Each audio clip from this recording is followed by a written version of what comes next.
Hello and welcome. Today we are talking about all of the books that I DNF'd in 2024, and by all of them I mean the ones that I've recorded because I am really bad at recording all of my DNFs.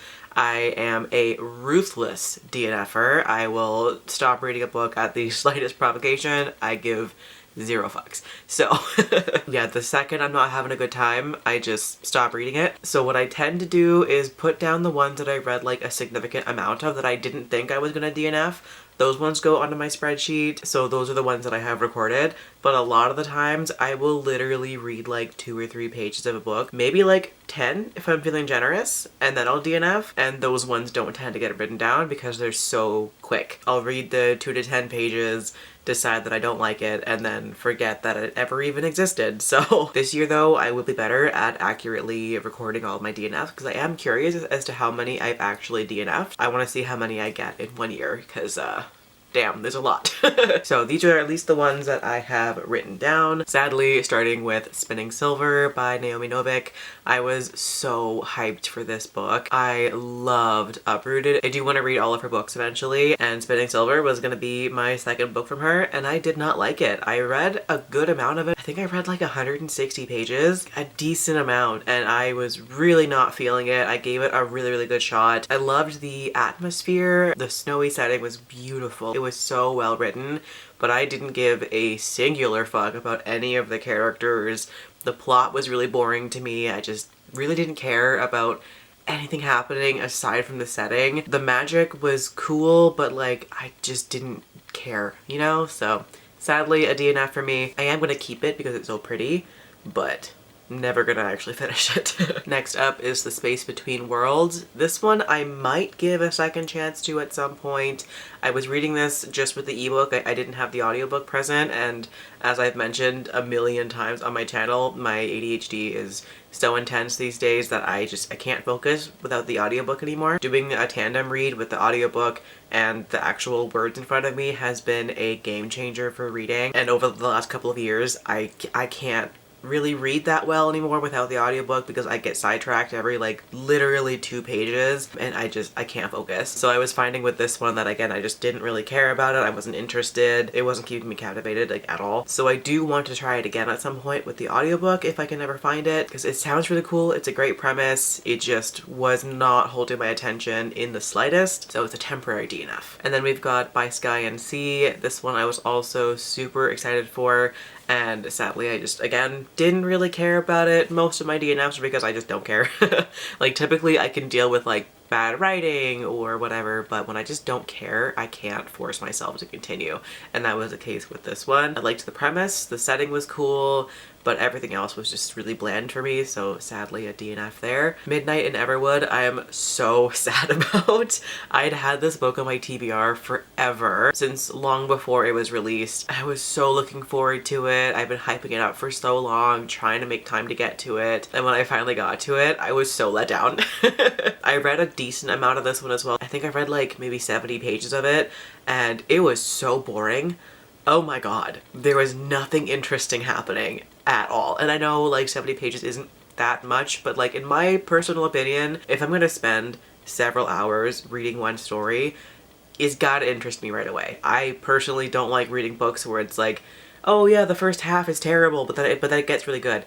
I don't like that. Like, the whole book should be good, or at least most of it, especially the beginning, that first impression. If I'm not interested immediately, I'm not gonna like it, and I did give this one more of a chance than I normally would because I was so hyped for it. I wanted it to get really good, and it just wasn't getting there, and 70 pages is way too long for a book to be boring for me to want to continue. So, DNF'd, and I'm sad about it and very salty, but it is what it is. Can't spell Treason without T. This was a book club read with the, I think it was the Cozy Quill Book Club on Fable. And again, one that I was super hyped for. It sounded so good. It's a cozy sapphic fantasy about this couple who like escapes the palace and they go hide in this town and start building a bookstore slash tea shop together. There's found family, like everything about it sounds so perfectly me. It sounded like it was gonna be exactly my book, and it could have been, but again, it was just so boring.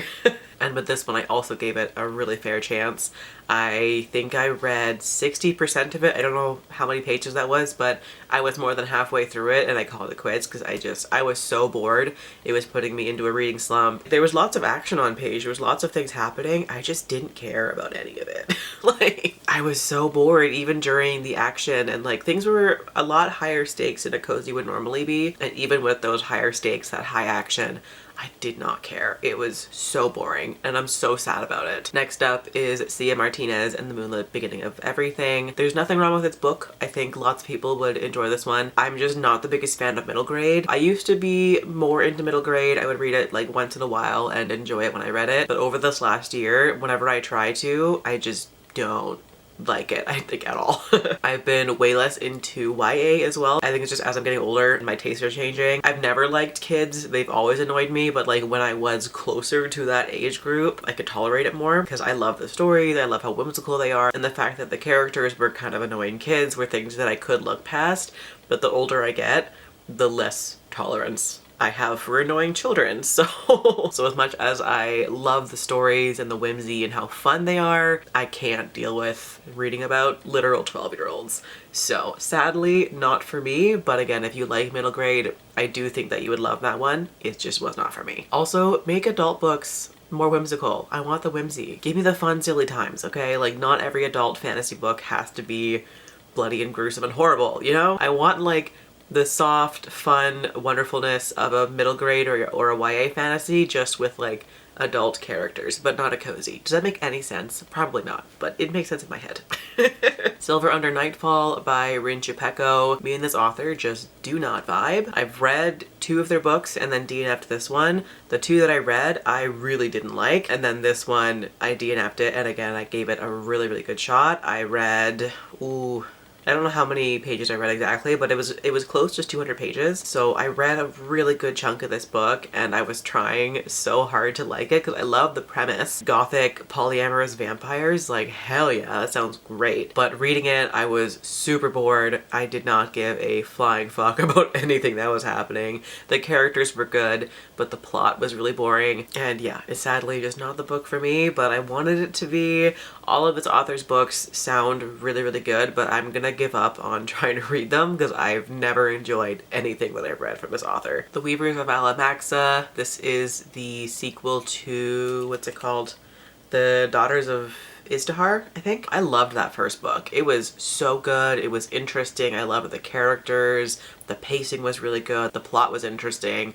All of it was fantastic, and I was so looking forward to the sequel, and just for some reason I could not get into it. It had all the same quality as the first book, but just something about it was not captivating me. It was not holding my attention, and I was really sad to DNF it. And like, I wasn't planning on it. I was gonna try and push through it, but I found that I ended up going like a solid week and a half without touching it. I didn't read a single page of it, and that was when I was like, okay, like I clearly have no interest in this book if I can go like a week and a half without touching it and not even really notice. So I DNF'd. Next up is The Honey Witch. I'm also super sad about this one. Sapphic, cozy, fantasy. Hell yeah. Sounds great. Very boring. Not a good book. Yeah, it was really, really boring for me, and I hated the writing style so much. It was not my vibe. I also really didn't like the characters either. I found the main character to be, I don't really know how to word it, but just something about her irked me a lot. She really got under my skin, and I have no idea why, to be honest. Because like, I've read other characters like her before, and I've really enjoyed them, but for some reason did not enjoy her at all.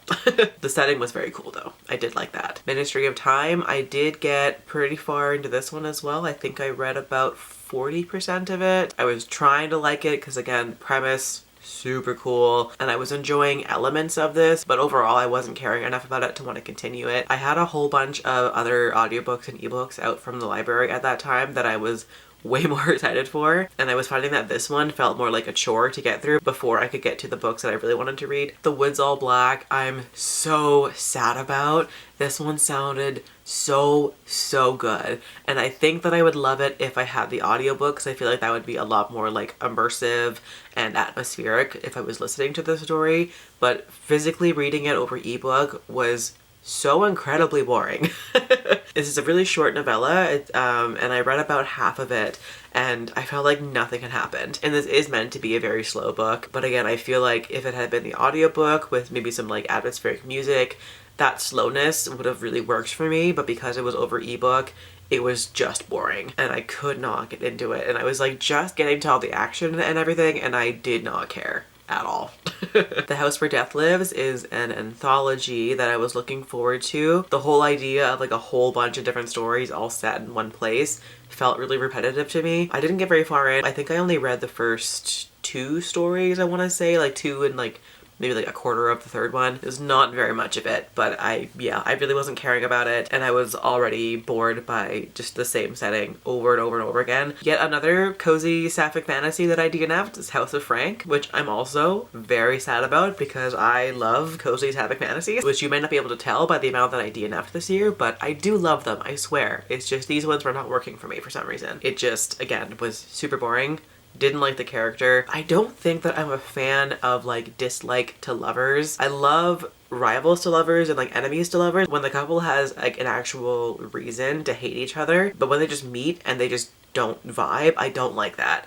It just irritates me, and that was very much the case with this one, where like the main character shows up and the two of them are just butting heads for no reason. They just meet and don't like each other.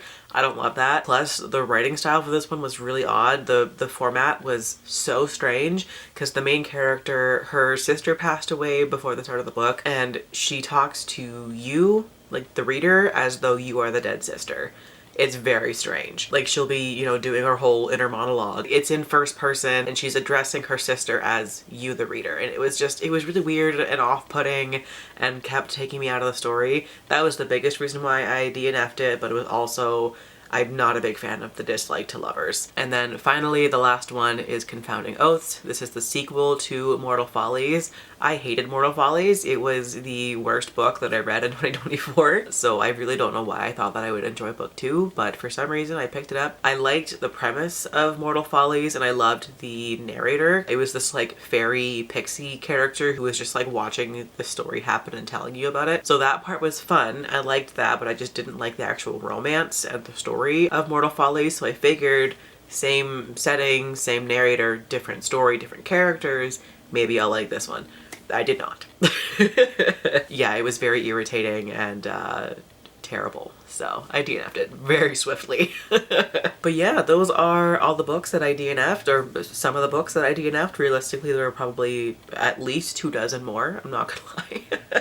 I DNF a lot. I think there was one day where I DNF'd like 5 books in a row, just in the span of like an hour. Just DNF'd a whole bunch all in one go. So I know some people don't DNF at all, and that's great for you. I love that you can stick it out, and I'm sure there have been plenty of books where I've DNF'd them that could have been a new favorite had I stuck it through, but I don't care enough to do that.